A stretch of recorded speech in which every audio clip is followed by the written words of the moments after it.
भारतीय सेना को आज अपाचे अटैक हेलीकॉप्टर्स की ताकत मिल चुकी है और शिवानी शर्मा हमारे साथ ज्यादा जानकारी के लिए जुड़ गई हैं। शिवानी, बताइएगा, अब देखिए ये ताकत भारत को मिल गई है, लेकिन इतनी देरी इस बीच क्यों हुई वो आपसे समझना चाहेंगे। जो समय था डिलीवरी का, ये इतना लेट क्यों हुआ?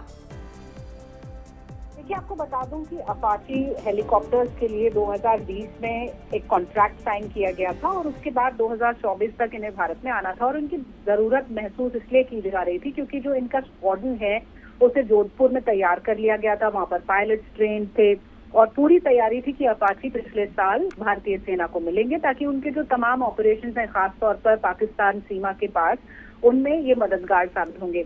लेकिन ये डिले हुआ, लगभग 15 महीने का ये डिले रहा और बताया गया कि सप्लाई चेन डिस्ट्रप्शन की वजह से ये देरी हुई है। अमेरिका से ये हेलीकॉप्टर्स आए हैं।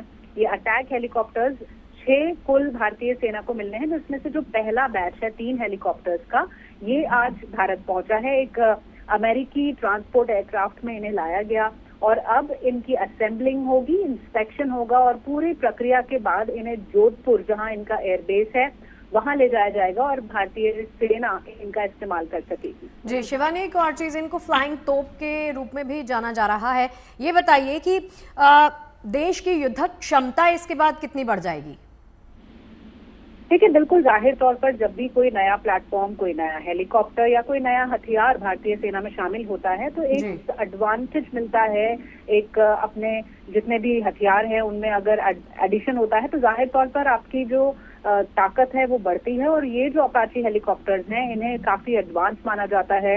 इन्हें फ्लाइंग टैंक्स भी कहा जाता है क्योंकि इनकी जो मारक क्षमता है ये वाकई में बेमिसाल होती है। तो इसलिए भारतीय सेना को जब ये अटैक हेलीकॉप्टर्स मिलेंगे तो उनके ऑपरेशंस में जाहिर तौर पर अटैक ऑपरेशंस में भी उनको कामयाबी मिलेगी। और आपको ये भी बताऊं कि भारतीय वायुसेना पहले से ही अपाची का इस्तेमाल कर रही है, लेकिन भारतीय सेना के पास ये पहली बार अपाची आए हैं। और जो एविएशन कोर है भारतीय सेना का, अपाची हेलीकॉप्टर्स के आने के बाद उनको नए हेलीकॉप्टर्स मिलने से और ज्यादा मजबूती मिलेगी और अपने ऑपरेशंस में और ज्यादा मदद होगी। शिवानी, ये बताएगा कि जो हेलीकॉप्टर हैं 3 अपाचे, इन्हें क्या सीधे किसी ऑपरेशन के लिए यूज किया जाएगा या फिर उससे पहले इनका ट्रायल होगा? क्या पूरा प्रोसेस होगा?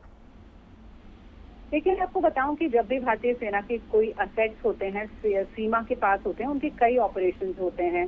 उनके सर्विलेंस के ऑपरेशंस होते हैं, उनके तमाम दूसरे तरह के रेस्क्यू ऑपरेशंस होते हैं, एक्सरसाइजेज होती हैं जिसमें हम युद्ध की तैयारी करते हैं। तो जैसे ही अपाची हेलीकॉप्टर्स पहुंचेंगे, इनको इंडक्ट कर लिया जाएगा भारतीय सेना के एविएशन कोर में और जो भी उनके अलग अलग तरह के एक्सरसाइजेज होती हैं, ड्रिल्स होती हैं, तैयारी होती है युद्ध की, उसके लिए ये शुरू कर दिया जाएगा इनका ऑपरेशन। इसके अलावा भी बहुत सारे ऐसे रोल्स होते हैं जिनके लिए भारतीय सेना सिर्फ युद्ध में ही इनका इस्तेमाल नहीं करती है। इनके दूसरे सर्विलेंस के तौर पर, निगरानी के लिए, उस तरह से अपनी तैयारी को बनाए रखने के लिए भी इन हेलीकॉप्टर्स का इस्तेमाल होता है। तो जैसे ही भारतीय सेना को मिलेंगे, इनका ऑपरेशन शुरू हो जाएगा। बिल्कुल। चलिए शिवानी, बहुत बहुत शुक्रिया इस पूरी बातचीत के लिए आपका।